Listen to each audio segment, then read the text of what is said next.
누가 불행한 사람일까요? 돈이 없는 사람일까요? 건강을 잃은 사람일까요? 요즘처럼 집을 구하기 어려운 때에는 집이 없는 사람이 불행한 사람이라고 생각할 수도 있겠습니다. 그럴 수 있겠습니다. 그러나 누가 불행한 사람일까 하는 주제에 따른 저의 해석은 다음과 같이 설명으로 이어지게 하고 싶었습니다. 진짜 불행한 사람은 돈이 없는 사람이 아니라 돈 없음을 보고 좌절하는 사람이 불행한 사람이라고 말입니다. 진짜 불행한 사람은 아픈 사람이 아니라 아픈 것 때문에 좌절하여 절망하는 사람이 더 불행한 사람이라고 굳이 주석을 달고 싶었습니다. 그렇게 말한다면 진짜 불행한 사람은 집이 없는 사람이 아니라 가정의 행복을 파괴하는 사람이라고 하는 것이 정답일 것 같습니다. 정말 그렇습니다. 우리가 인생을 걸어갈 때 어떤 마음과 태도를 지니고 살아가는가가 불행을 결정짓는 시금석일 수 있겠다 하는 생각을 해보았습니다.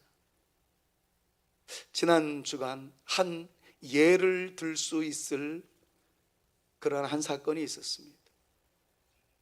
동일한 한 장의 사진을 보았는데 그 한 장의 사진을 보는 생각과 해석이 다르더라는 거지요. 한 사람은 그 사진을 보면서 그 시절의 추억을 떠올립니다. 없음에도 불구하고 함께했던 그 시절의 추억, 비록 가난했지만 행복을 위하여 추구해 나가던 바로 그 추억을 생각하며 그 사진 속에 아름다운 행복이 있다는 것을 생각을 하는 반면, 동일한 사진을 보는 어떤 한 사람은 자기의 모양새를 보고 왜 이런 사진이 아직까지 남아있느냐 볼멘 소리를 할 수도 있겠구나 라는 생각을 해봤습니다. 예를 들면 자기의 모습과는 달리 말라깽이의 모습이 그때 당시에 사진으로 등장을 했다든가, 생각보다 조금 뚱뚱한 모습으로 사진에 찍혔다든가, 그러니까 자기 모습을 보니까 마음에 들지 않아서 그때 당시의 행복과 아름다운 추억은 생각하지도 않고 볼멘 소리를 할 수도 있겠구나. 그렇게 생각과 해석의 차이가 지금의 기분을 몹시 좌우하게 할 수 있겠구나 하는 것을 느낄 수 있었습니다. 정말 그렇습니다. 동일한 사건인데 그 사건에 대해서 어떤 마음을 가지고 있는가, 어떤 태도를 가지고 있는가가 행불행을 결정질 수 있는 근거로 작용될 수 있었다는 거죠. 오늘 본문 말씀을 보면 사도 바울은 육신적으로 볼 때 불행한 사람이었습니다. 죄수의 몸으로 로마에 끌려왔으며 로마 군인들에 의해 늘 감시를 받아야만 하는 대상의 몸이었기 때문에 그는 불행하다 말할 수 있는 상황이었습니다. 그러나 바울은 그 현실 속에서도 한 번도 좌절하거나 낙심하지 않았다는 점을 주목해서 보셔야 합니다. 우리는 그동안 긴 시간 사도행전을 묵상해 왔습니다. 수년 전에 사도행전의 전반부를 살펴보았고 그때 다 묵상하지 못했던 부분인 18장 이후의 내용들을 올해 들어서 계속 묵상하고 있었습니다. 오늘 드디어 그 마지막을 묵상하게 됩니다.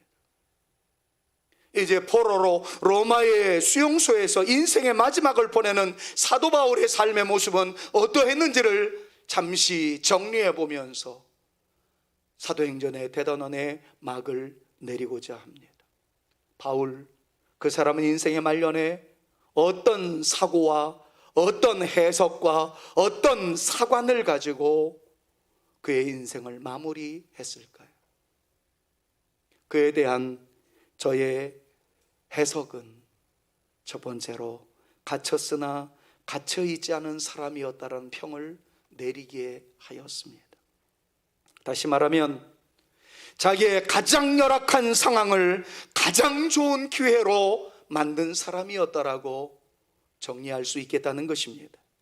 사실 그는 갇혀있는 사람이었습니다. 아주 노골적으로 표현하자면 그는 감방 안에 있었던 사람이었습니다. 그런데 그는 거기서 무엇을 했습니까? 그는 거기서 하나님과 깊은 교제를 했습니다. 하나님께 올려드린 기도의 시간이 많았고, 그 기도에 대해서 성령 하나님은 그에게 감동을 부어주셨습니다. 그런데 그 감동은 단순히 인간적으로 깨닫는 감격스러운 느낌으로서의 감동이 아니었습니다. 성령의 영감을 받았다는 거예요. 성령께서 마치 호흡을 불어 넣으신 것처럼 특별한 은혜를 받았다라는 것입니다. 그 결과 그는 옥중서신이라고 알려진 바울의 에베소서, 골로새서, 빌레몬서, 빌립보서를 기록하는 축복을 누리게 되었습니다. 물론 마지막 로마에 갇혀 있을 때 이 모든 서신을 기록한 것은 아니었지만, 옥중서신이라는 타이틀을 달게 되는 바울의 서신임을 놓고 볼 때 그는 감옥에 갇혀 있는 사람이었으나 전혀 갇혀 있는 사람이 아니었었다라는 것을 단적으로 증명하는 것이 바로 이 내용들의 본질입니다. 평소에는 전도하느라 너무 바빠서 하지 못한 일을 다른 사람들은 감옥에 갇혀서 아무것도 할 수 없다라고 투덜댈 수 있는 상황임에도 불구하고 바울은 그 기회를 이용하여 하나님과 깊은 교제를 나눌 수 있었을 뿐만 아니라, 하나님은 그에게 하나님의 말씀을 그의 성도들에게 전달할 수 있도록 특별한 은혜를 베풀어 주셨다는 것. 여러분, 이것이 놀라운 은혜가 아니고 무엇이겠습니까? 제가 슬픈 단어, 그 단어가 담겨있는 문장 하나를 소개하고 싶습니다. 감옥에 갇힌 내 인생. 얼마나 슬퍼 보입니까? 질병에 묻혀버린 내 인생, 가난에 찌들어 있는 내 인생, 아무것도 열려본 경험이 없는 묶여있는 내 인생, 이 모든 것들을 통틀어서 감옥에 갇혀있는 내 인생이라고 한번 문장화 해봤습니다. 이런 문장이 떠올려지는 순간 이젠 무의미하다, 이제는 덧없다, 이제는 희망이 사라졌다 라는 해석과 더불어 좌절할 수 있는 상황이었는데, 사도 바울은 그러지 않았다는 거예요. 그 기회를 하나님과 더욱 가까이 할 수 있는 기회로 만들었고, 그 결과 누구도 흉내낼 수 없는 하나님의 말씀을 기록하는 그야말로 어메이징 그레이스, 놀라운 은혜를 입었다는 것이 오늘 말씀을 통해서 사도 바울을 평가해 보는 첫 번째 대지로 여러분들과 나누게 되었습니다. 사랑하는 성산 가족 여러분, 우리에게도 이런저런 모습의 고난과 위기의 순간이 있습니다. 코로나19로 인해서 우리는 가스마리아 세월을 너무 많이 보냈고, 개인적으로 밀려오는 질병의 문제, 물질의 문제, 관계의 문제, 사업상의 어려움, 개인적인 경제 생활 등등 여러 가지 어려움이 우리의 마음을 혼란스럽게 했습니다. 어깨를 펼 수 없게 만들었습니다. 이런 상황이 있을 때 흔히 할 수 있는 가장 쉬운 방법은 걱정하며 근심하는 일입니다. 그리고 그러다가 마침내 좌절하는 것이 보편적인 사람들이 할 수 있는 첫 번째 가장 쉬운 행동일 것입니다. 그러나 세상 사람들도 한결같이 말하는 해석이 있습니다. 위기란 위험스럽기는 하지만 또 하나의 기회라는 말이지요. 그럼 우리에게 있는 고난과 역경과 가시밭길, 그 모든 불행하다라고 말할 수 있는 요소들은 믿음의 사람의 입장에서 봤을 때에는 힘들기는 하지만 또 다른 은혜의 꽃이 만발하게 되어지는 하나님의 찬스이자 하나님의 위대한 은혜의 때라는 사실을 누구보다도 강조해야 할 사람들이 우리가 아니겠는가, 이런 생각을 해봅니다. 왜냐하면 사도 바울은 이런 외침을 우리에게 이미 선포해 주셨기 때문이에요. 빌립보서 4장 12절 13절 말씀을 보니까 나는 비천에 처할 줄도 알고 풍부에 처할 줄도 알아 모든 일 곧 배부름과 배고픔과 풍부와 궁핍에도 처할 줄 아는 일체의 비결을 배웠노라. 13절 우리 한번 다 같이 뜨겁게 큰 목소리로 외치고 아멘으로 화답할 수 있었으면 좋겠습니다. 내게 시작. 내게 능력 주시는 자 안에서 내가 모든 것을 할 수 있느니라. 할렐루야. 아멘. 믿으시기를 축원합니다. 정말 그래요. 바울은 항상 위에 있지 않았습니다. 더할 수 없이 낮은 자리에까지 처할 수 있었습니다. 항상 배불렀던 거 아닙니다. 우겨쌈을 당할 정도로 그는 고난의 최정상에 서 있었던 존재였습니다. 그럴 때 그렇게 외칩니다. 나는 주 안에서 주님이 주신 힘으로 말미암아 모든 것들을 감당할 수 있었습니다. 사랑하는 여러분, 힘을 내실 수 있기를 바랍니다. 주님이 계심을 믿으시기를 바랍니다. 이런 복음성이 있는 거 다 아시잖아요. 왜 나만 겪는 고난이냐고 불평하지 마세요. 고난 뒤편에 있는 주님이 주실 축복 미리 보면서 감사하세요. 그 이하에 있는 내용은 2절과 똑같기 때문에 2절을 소개합니다. 왜 이런 슬픔 찾아왔는지 원망하지 마세요. 당신이 잃은 것보다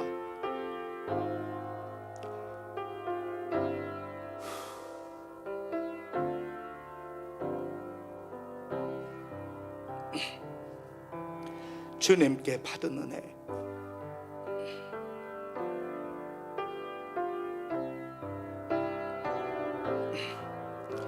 더욱 많음에 감사하세요. 너무 견디기 힘든 지금 이 순간에도 주님이 일하고 계시죠. 남들은 지쳐 앉아 있을지라도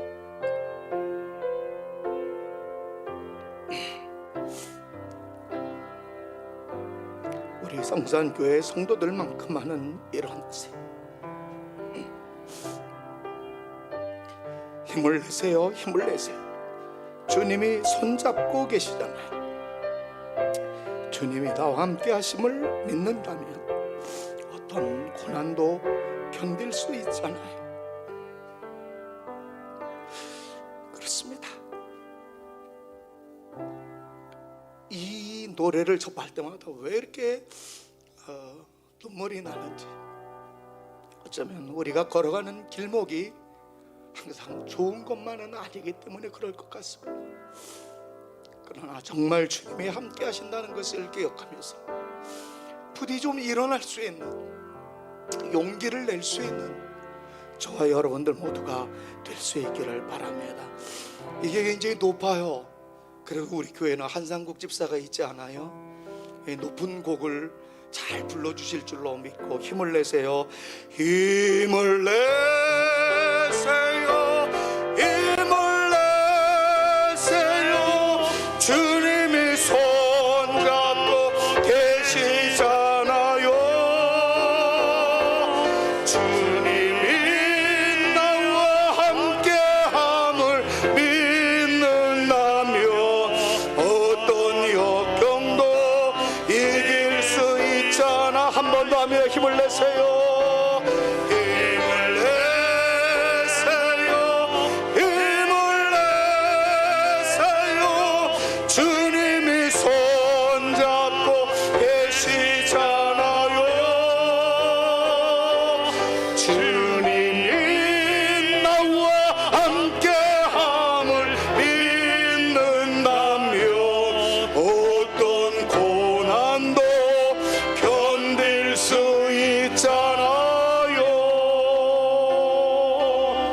할렐루야. 믿으시기를 바랍니다.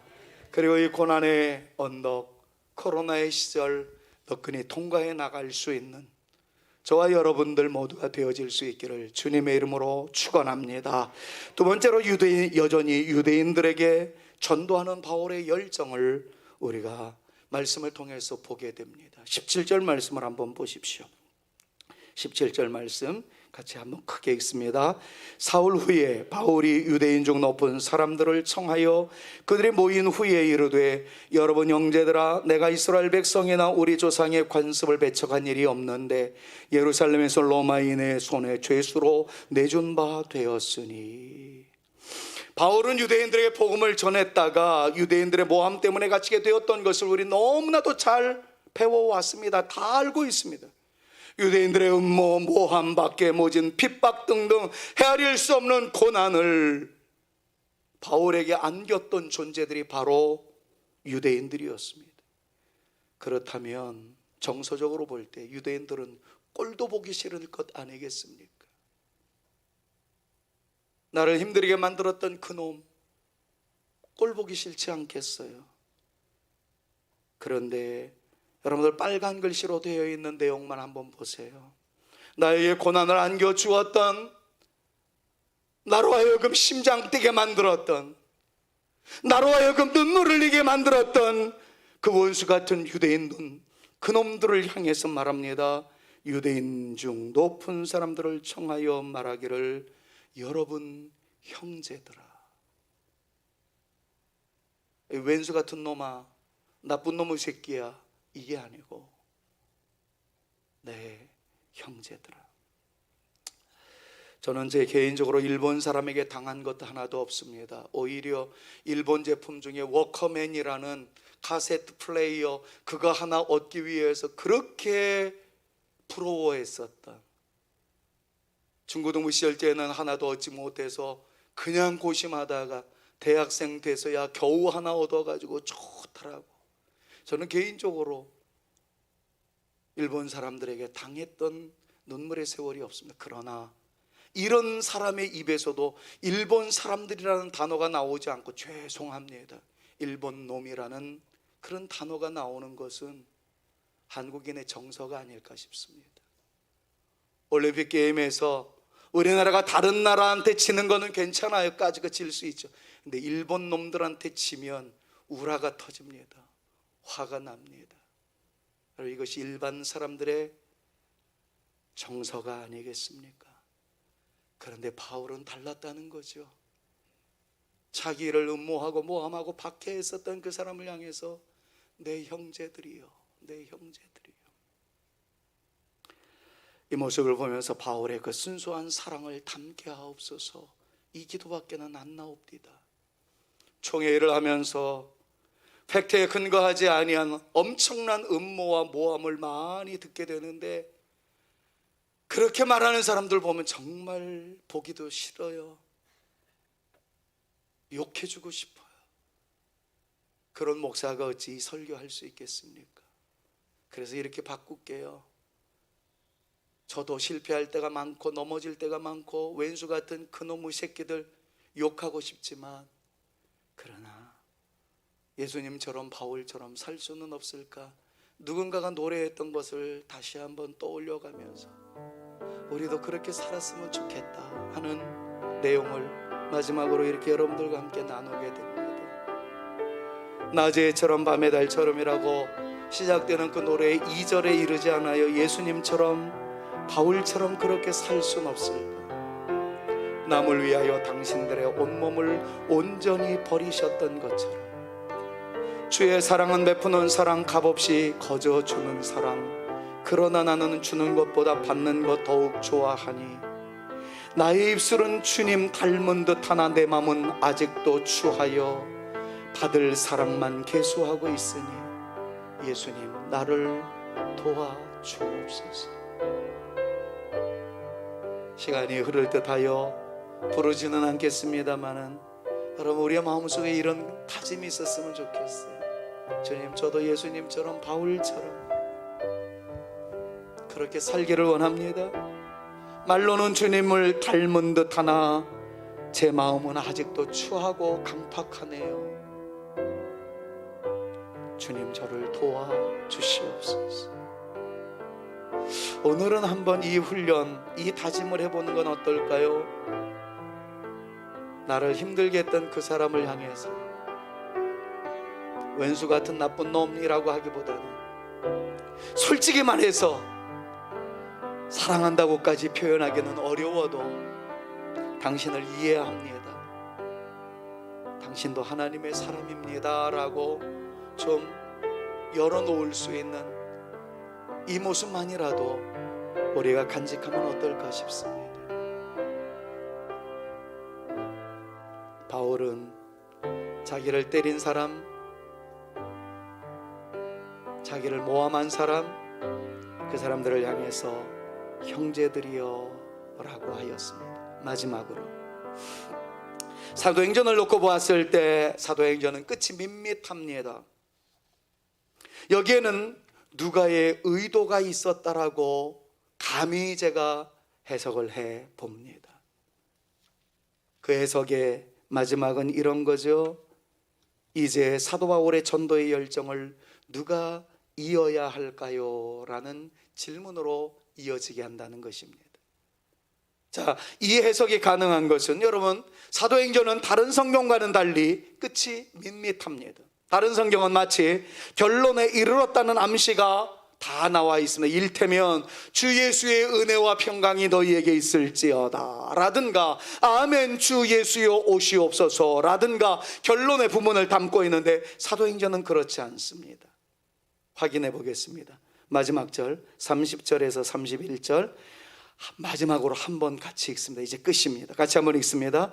바울이 온 이태를 자기 셋집에 머물면서 자기에게 오는 모든 사람을 다 영접하고 하나님의 나라를 다 전파하며 주 예수 그리스도에 관한 모든 것을 담대하게 거침없이 가르치더라 라고 표현을 합니다.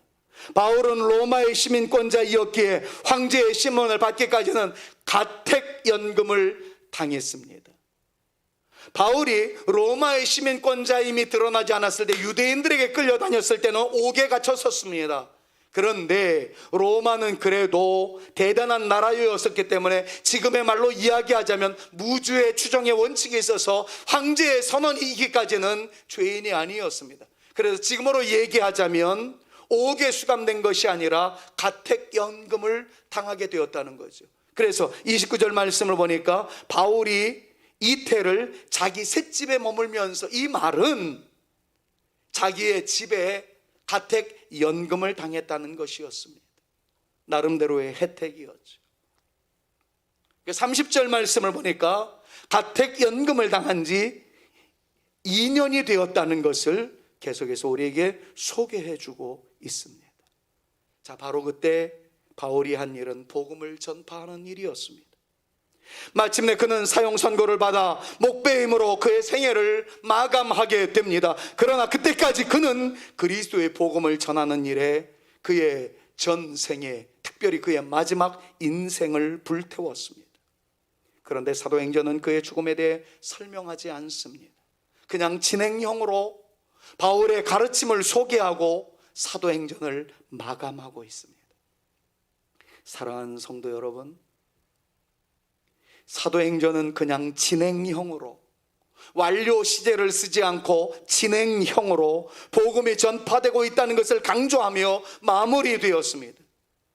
여러분, 저희는 여기에 누가의 충분한 의도가 깃들고 있었다는 것을 생각하게 되었다는 거예요. 그 의도는 바울은 주의 복음을 증거합니다.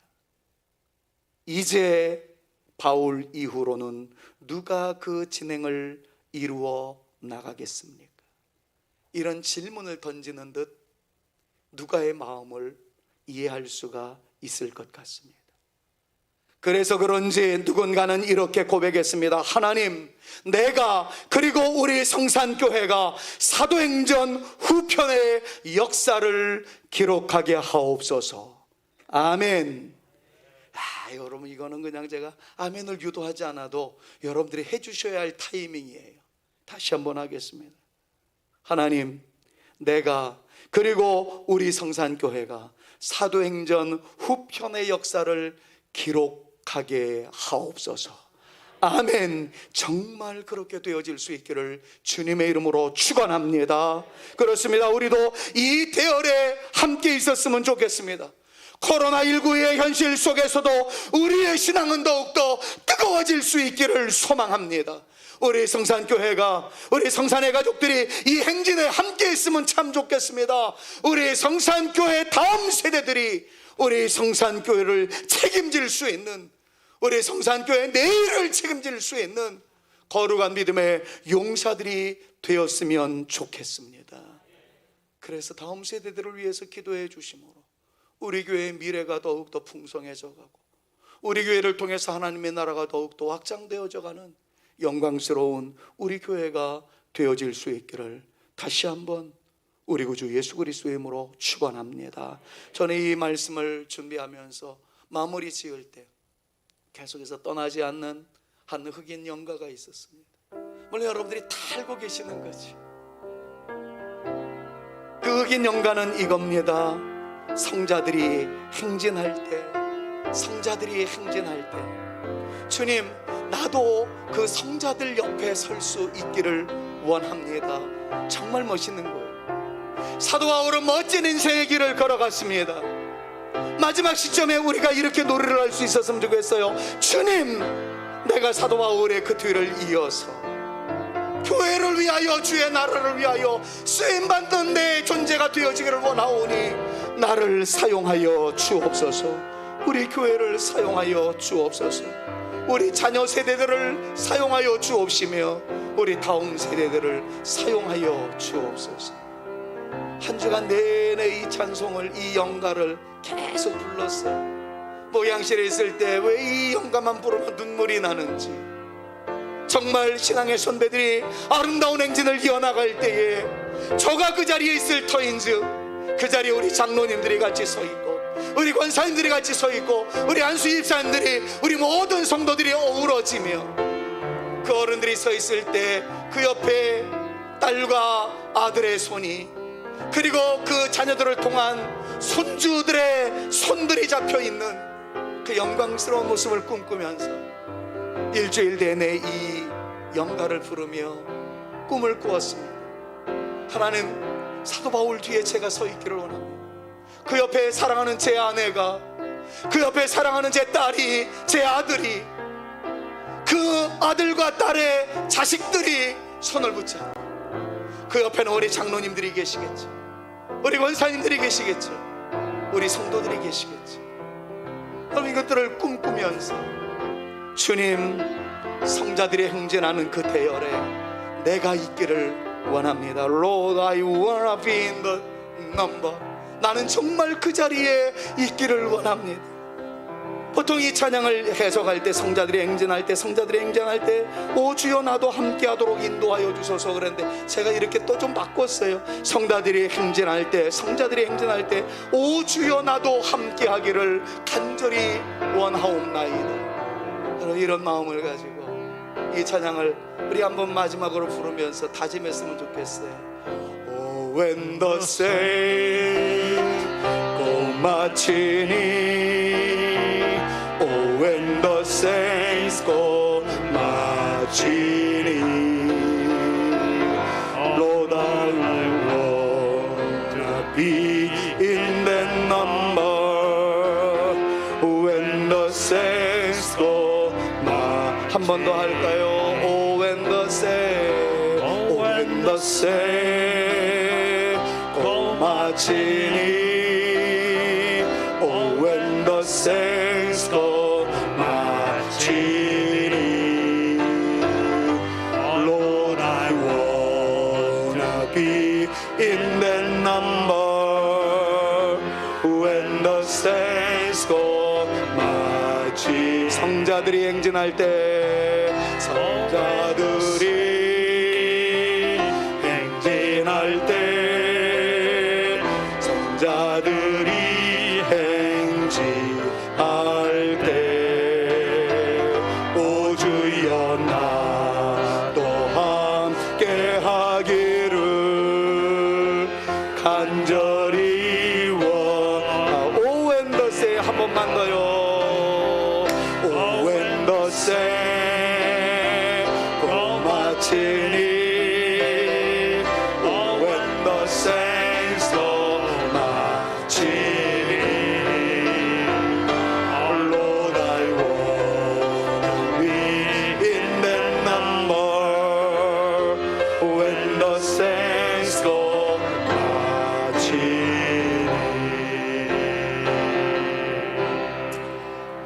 춤추면서 우렁차게 우리 한상국 집사님 하이를 막 하려고 그러다가 절제하시는데 그냥 막 그렇게 춤추며 이 찬양 불렀으면 좋겠다 하는 생각을 갖습니다. 아무쪼록 이제 말씀을 맺습니다. 사도행전의 긴 여정 마치게 됩니다만, 우리 주님을 향한 거룩한 성도들의 행진에 그 자리에 제가 있기를, 여러분들이 있기를, 우리 사랑하는 성산교회 모든 성도들이 함께 하기를 주님의 이름으로 축원합니다. 기도하겠습니다. 이제는 우리 구주 예수 그리스도의 은혜와 아버지 하나님의 극진하신 사랑하심과 성령님의 감화감동 위로교통 충만케 하심이 모든 고난의 세월 속에서도 흔들리지 않았던, 목이 베는 그 순교의 연장에서도 주님께 영광을 올려드렸던 믿음의 선배들을 떠올려 가며, 오 주님, 나도, 우리도, 우리 자녀 세대들도, 우리 다음 세대들도 그 자리에 함께 있기를 원하오니 우리를 사용하여 주시옵소서.